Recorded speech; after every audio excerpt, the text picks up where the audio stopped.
மீசையை முறுக்கி வரான் முச்சந்தியில் நடந்து வரான் மீசையை முறுக்கி வரான் முச்சந்தியில் நடந்து வரான் எங்க கருப்பசாமி அவர் எங்க கருப்பண்ணசாமி சாமி எங்க கருப்பசாமி அவர் எங்க கருப்பசாமி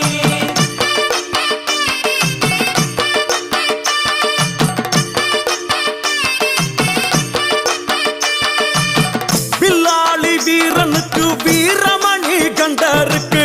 பில்லாளி வீரனுக்கு வீரமணி கண்டனுக்கு இருமுடிய சுமக்கும் போது பாதுகாக்க வருபவனாம் இருமுடியை சுமக்கும் போது பாதுகாக்க வருபவனாம் எங்க கருப்பசாமி அவர் எங்க கருப்பசாமி சாமி